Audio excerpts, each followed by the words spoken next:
इस संसार में वास्तव में किसी का कुछ भी नहीं है। जो हमें अपना दिखाई देता है वो भी क्षणिक है। फिर ये घमंड किस बात का, किस लिए और किसका? दान करने वाला यदि ये कहे कि मैंने दान किया तो उससे बड़ा मूर्ख कोई नहीं, क्योंकि दान वो नहीं बल्कि ईश्वर करवाते हैं। और सच तो ये है कि जो हर महीने लाखों का दान करता है वो उसका ढिंढोरा नहीं पीटता, न स्वयं कहता है न दूसरों को कहने देता है। वास्तविक दान वही है जो बिना अहंकार के जरूरतमंद और पीड़ित की सहायता के लिए किया जाए। ऐसे ही व्यक्ति पर माँ सरस्वती की सदा कृपा रहती है।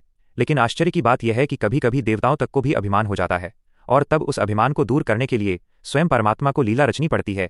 एक समय गरुड़, सुदर्शन चक्र और सत्यभामा तीनों को अपने अपने सामर्थ्य का घमंड हो गया था। सत्यभामा को यह अहंकार था कि भगवान श्रीकृष्ण स्वर्ग से पारिजात वृक्ष लाकर उन्हें दे चुके हैं, इसलिए वे सबसे प्रिय और सबसे सुंदर हैं। सुदर्शन चक्र को अभिमान था कि उसने इंद्र के वज्र को निष्क्रिय कर दिया था और वो लोकालोक के अंधकार को भी दूर कर सकता है। गरुड़ को यह घमंड था कि वो भगवान कृष्ण का वाहन है, उसकी गति का कोई मुकाबला नहीं और प्रभु उसके बिना कहीं जा ही नहीं सकते।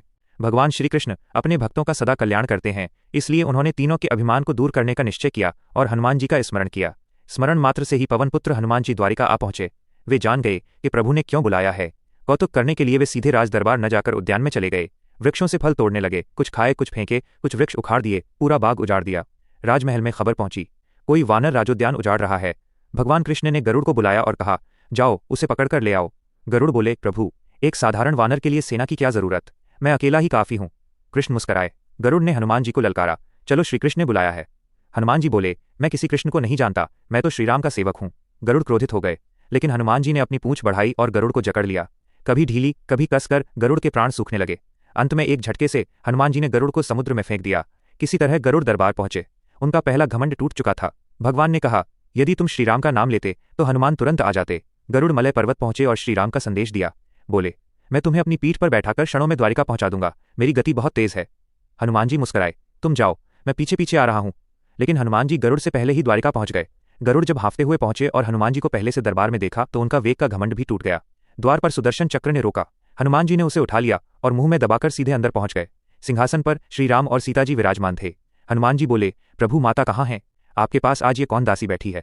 ये सुनते ही सत्यभामा लज्जित हो गईं। उनका सौंदर्य और प्रियता का अभिमान टूट गया। हनुमान जी ने सुदर्शन चक्र को प्रभु के चरणों में रख दिया। सुदर्शन का भी अहंकार समाप्त हो गया। तीनों का घमंड चूर हो गया। यही भगवान की लीला थी। परमात्मा अपने निकट रहने वालों में अभिमान टिकने नहीं देते, क्योंकि ईश्वर के पास वही रह सकता है जो मैं और मेरी से मुक्त हो। न श्रीराम में अभिमान था, न हनुमान में। न प्रभु ने कहा मैंने किया, न भक्त ने कहा मैंने किया, इसलिए वे अलग नहीं रहे, एक हो गए। यदि आपको ये प्रेरणादायक कथा अच्छी लगी हो तो लाइक करें, सब्सक्राइब करें, फॉलो करें और कमेंट्स में अपनी राय जरूर लिखें। जय श्री राम, जय हनुमान।